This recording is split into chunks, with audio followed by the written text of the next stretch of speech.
There's going to be a third Avatar movie coming out next month. It's called Avatar Fire and Ash. And I want to talk about why the box office predictions for this movie for the opening weekend in America appear to be lower than the previous two films, despite the fact that everybody rants and raves about these Avatar movies like they're just absolutely perfect. And seemingly, general audiences have no complaints about these movies at all. You go into work, you go into the office, and it's like, did you see Avatar? I saw Avatar over the weekend. Did you go see it? Oh, what? It's like there's something wrong with you if you don't watch Avatar and you don't love Avatar. So general audiences seem to like it, and I do understand why. It's not my thing. I'm not a fan of these movies. They are CGI showcases. The world building is brilliant. They visually look beautiful. I feel that Avatar movies are perfect for selling televisions. They are ideal for selling televisions. You know when you go into an electrical retailer and you see all the in the TV section, all the televisions are on and they're all playing the same movie. All these different brands and types and sizes of televisions on the wall, and they're all playing the same movie, and they're all playing maybe Avatar, right? They're all playing an Avatar movie. So you walk around, you eventually find a television that's in your price range, and you remark about how high the pixel count is and how well Avatar looks on this TV. And that's the TV you're going to buy, right?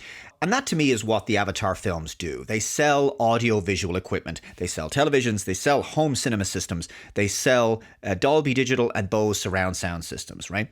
They are a benchmark. They are a visual and audio showcase. They look and sound great. Doesn't matter that the story is basically, very generic and you've seen it lots of other times. It doesn't matter that the characters are all forgettable. It doesn't matter. The point is, these films to me, when I watched them in the cinema, okay, I watched the first one in the cinema. When I watched that first film, it felt like watching a 3D benchmark for your gaming PC, right? It's like an Avatar film feels to me like you're just running a benchmark, right? That's designed to test your graphic card's performance. That's what it feels like to me. To test the spec of your PC. Except it's not. It's a movie. And look, some people love it. I'm sure many of you have very fond memories of that first film. But everybody says much the same thing about the second one as well. You hardly ever hear complaints from casual cinema goers and just normies out there. They all say the same thing. Avatar is amazing, and then that's it. There doesn't seem to be any further, deeper analysis after that. It's like people are sort of bamboozled by the spectacle of it all. And, for me, I just couldn't get past, the pretentiousness of the stories. I didn't like how human beings are depicted in a very negative light as the bad guys. I didn't warm to the Na'vi. I just didn't like them. I didn't like the fact that the main character became one of them and turned his back on his own people. I found the main character to not be particularly compelling. I didn't find any of the characters emotionally engaging. I didn't really care about any of them. I cared more about the human beings than I did about the Na'vi, which is not supposed to be the case. And I found the main bad guy to be very one-dimensional, very arch, very cliched and cartoonish. But hey, it's just my opinion. These movies are loved the world over, and surely the proof has got to be in the box office pudding because they make eye-watering amounts of money. So what do I know? So I want to take a look at this article from Screen Rant. First Avatar Fire and Ash box office projections revealed. It says, Avatar Fire and Ash's first box office projections have arrived. Expectations are high for the threequel after the first Avatar 2009 made $2.9 billion at the box office and still stands as the highest grossing film of all time, followed by the long-awaited sequel The Way of Water 2022, which grossed $2.3 billion, good enough for third all time. It's a strange one that The Way of Water made $600 million less than the first one. I mean, hey, $2.3 billion is still incredibly high. That's not to be snuffed at. That is a massive financial success. But everybody loved the first film, and seemingly everybody I talked to loved the second one much the same. So I don't know why it dropped $600 million. I mean, maybe it's because back in 2009 with the first Avatar film, there hadn't really been anything quite like it in terms of CGI quality and the amount of CGI. It was a visually impressive movie and, like I say, a great showcase. But from 2009 to 2022, there had been plenty of CG heavy movies and impressive environments in other movies, so perhaps the novelty had worn off a little bit by 2022. The article says now, 3 weeks ahead of its December 19th debut, Avatar Fire and Ash is projected for an opening at around $110 million, with estimates ranging from $100 million to $130 million, according to Deadline. While these early projections are below The Way of Water, which opened at $134 million, they are still seen as strong figures for Fire and Ash. And they are, generally speaking, strong figures. But let's take a look at the first Avatar's box office numbers. This is from Box Office Mojo. Of course, the film made $2.9 billion worldwide from a domestic opening of $77 million. So that's what it made on its opening weekend in the United States. And then it just went stratospheric after that. Way of Water made $2.3 billion. Its domestic opening was $134 million. Now, obviously, you have to adjust for inflation there. But let's take this estimate for $110 million for Avatar Fire and Ash, due out next month. And if we take that $110 million, actually, if we take the $77 million of Avatar 1 from 2009 and adjust that for inflation now, I'm using a US inflation calculator here, that's $116 million today.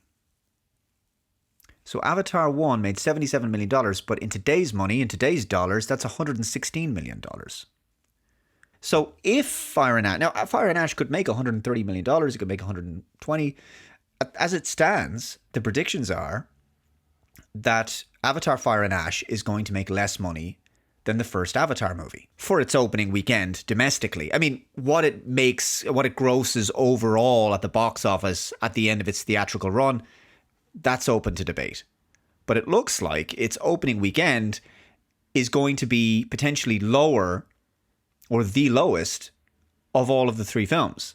And yeah, look, you might say that $110 million for Fire and Ash versus the $116 million for the first Avatar film, numbers adjusted for inflation there, it's splitting hairs. There's not much between them. Yes, but $110 million for Fire and Ash would still be less than what Way of Water made on its opening weekend. And I'm just trying to understand why that's the case. Because we can all understand why the Marvel Cinematic Universe has been in decline in the cinema for a few years now. We know why there's a law of diminishing returns at play there at the box office. There's been a succession of subpar, woke, and mediocre Marvel movies, and it's affected the brand of the MCU. And you can see that demonstrated in the declining box office returns. But Avatar, there's only been two movies. There's only been two movies so far. And it basically has a clean slate by comparison. There's nothing but goodwill for these movies. They haven't made a creative wrong step in the eyes of general cinema-going audiences. So why then did the second movie make less money than the first? And it appears that the third movie might have a lower opening weekend than the two previous films. It's a very unusual phenomenon, Avatar. And I wonder as well if this film, this Fire and Ash film, is going to be affected by where Hollywood is at the moment and where entertainment has moved to. In particular, the fact that people have a lot to watch at home on streaming. And there's some good stuff there. And I think people are very satisfied with what they have from the comfort of their couch. I've talked about this many times. And I think that as well as that, when you see something like Superman released on demand after only 5 weeks in the cinema, I think a lot of people might not show up in the same numbers for this film or really for any major film in the way they used to do, any major franchise, because they know they just have to wait until the film is available on their enormous television at home because the previous Avatar films have been the reason why they have an amazing home cinema system. And so they just have to wait a few weeks and they'll be able to watch it on demand. And that's what I suspect might happen. Now, I could be very wrong, and I'm happy to eat humble pie if it turns out that this Avatar film is the most successful or makes at least the same amount of money as the second film, I think Fire and Ash is going to make less money than Way of Water. I think it's going to be the least successful. I think it's still going to be massively successful. I think it's going to make an enormous amount of money. And I think it's going to receive much the same praise as the two previous movies did. But I have a feeling that it's not going to make quite as much money as Way of Water.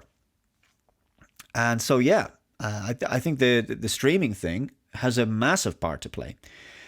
But guys, I want to throw this one over to you guys. Let me know your thoughts in the comments below. And also, if you haven't, please subscribe to the channel. Take care, and I'll see you in the next one. Bye-bye.